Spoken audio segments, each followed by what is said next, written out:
Welcome back to ESBR Boxing's YouTube channel. It's me, Niall, here giving a reaction to what we've just seen from Monte Carlo. Monaco, SHABAZ MASOUD has edged out domestic rival Peter McGrail in a highly entertaining technical battle to win the EBU European Super Bantamweight title and maintain his unbeaten record. Yeah, MASOUD now leaves himself on the verge of big fights after claiming the famous blue and gold belt, and that'll surely catapult them towards world honors in 2026. But yeah, before we get into my reaction to this one, please don't forget to drop a like on the video. First of all, hit that subscribe button if you're not doing so already. We'd really appreciate it. And follow us on all social media. Always great content on a regular basis. So yeah, let's jump into it. Shabazz Masood, Peter McGrail. This one was a highly anticipated fight that topped a stacked card, of course, really high quality card, and it turned out to be a highly exciting card all night. And this main event was a really entertaining fight. It wasn't a slugfest. It was never expected to be a slugfest. Two very sharp technical boxers, and it was a highly technical, entertaining affair. It really was from the start. It was a tale of two fights, really. Right from the opening bell, Peter McGrail pressed the action, took centre of the ring, walked Shabazz Masood down. But was the aggressor. Right from the off, he knew he. Well, no, although he is, a highly technical fighter, decorated amateur, quality footwork, hand speed, the angles of his shots, feints. He walked Shabazz Masood down, tried to get him on the back foot and work away, and he had success early for the first few rounds. He dictated the pace of the fight totally, for the first few rounds. Tonight, didn't let Shabazz Masood breathe early on at all, didn't let him settle into any sort of a rhythm. Of course, Shabazz Masood likes his fluidity, likes his rhythm, and Peter McGrail just set a high pace on him early, back against the ropes, and worked hard when he had him cornered, and yeah, just totally fought the fight at his pace, and it looked like it was going to be a successful night for Peter McGrail. Then it gets into the second half of the fight. You've got Shabazz Masood finally settles in, finds his range, finds his rhythm, and starts to really perfect his timing on Peter McGrail. Coming forward, to come forward aggression of Peter McGrail. You know, h- Catches him with lovely, sharp counters, beautiful shots. And yeah, as good as Peter McGrail is, you've got you've still got some element of sloppiness. And when he comes in, we've seen it before. Of course, he's been knocked out, although he was winning that fight, widely before he got knocked out. But he can be caught, especially if you throw with him. If you don't let him kind of unload on you with combinations, and you can time him when you're throwing with him, and counter him.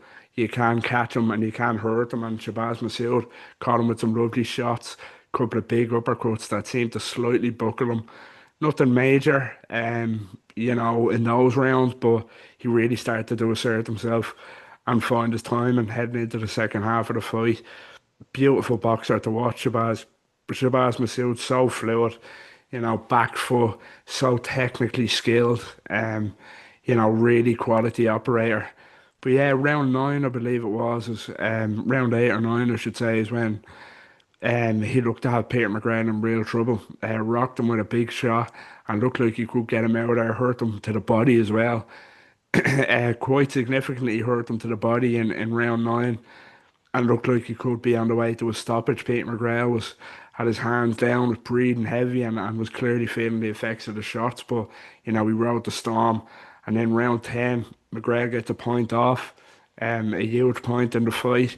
Gets a point off for hitting in the back of the head. Now, in my opinion, he'd been warned before, but the shot that he got the point off for wasn't back of the head for me, really. I think Shabazz Masood kind of made a bit of a meal of it to get the point deducted. And then you've got the last round. Shabazz Masood should have had a point off himself for hitting in the back of the head, and blatantly hitting in the back of the head. More blatant than what McGrail got the point taken off for. But he didn't. It went to the cards, and Shabazz Masood rightly prevailed. You have to say, although it was an incredibly close fight, Shabazz Masood rightly prevailed on the cards to win the European title. And yeah, really good fight between two quality operators. Such a technical affair. And Shabazz Masood, the rifle winner, you have to say. And what a brilliant fighter. He's got, as I say, so fluid to watch, fast hands, and, good combination puncher to head and body, and good back foot boxing, so well skilled. And he's got two top class wins now, domestic wins against Liam Davis, where he was the underdog in that one, and now Peter McGrail. Two really, really good domestic wins, and he was full value for both of them. So the sky is the limit for Shabazz Masood. It really is. It has to be a world class fighter next. Has to be a world level fighter. Of course, he's in a division that the belts are on one man, one particular man. I don't know if you might have heard of him by the name of Nai anyway, of course, at super bantamweight. And anyway has a fight coming up, and his next fight looks like it's going to be Nakatani. So Shabazz Masood won't be fighting for a world title anytime soon, but there is names that he could fight.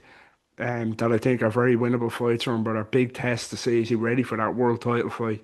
You've got there is quality fighters. There's the likes of Murajan Akhmadaliev, of course, coming off the Inoue loss, Marlon Tapales, Sam Goodman, names like this that have kind of mixed at world level.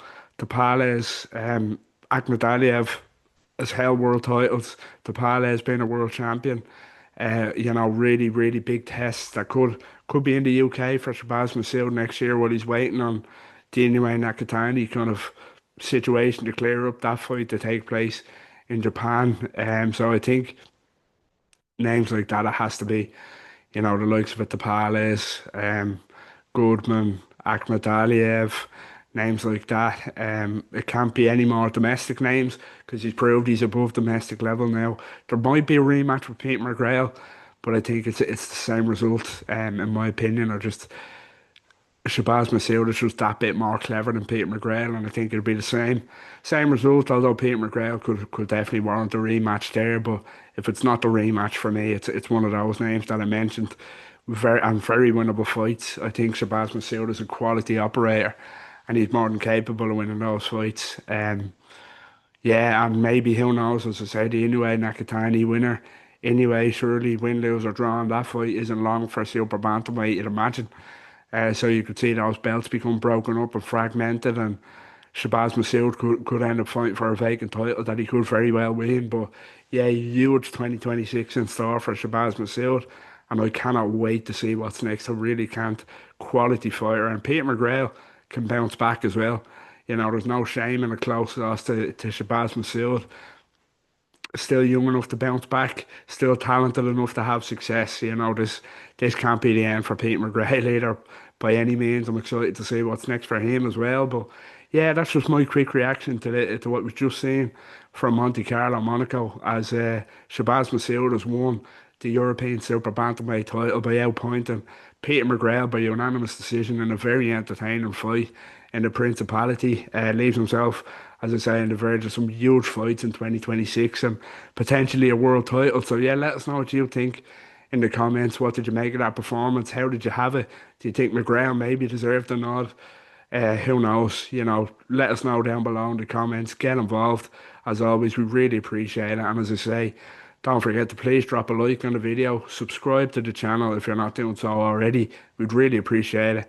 And follow us on all social media. Always great content on a regular basis. Reviews, previews, interviews, breakdowns, betting tips, whatever you fancy, we have it ahead of, all fight nights every weekend. So yeah, like, share, subscribe, all that good stuff, and take care.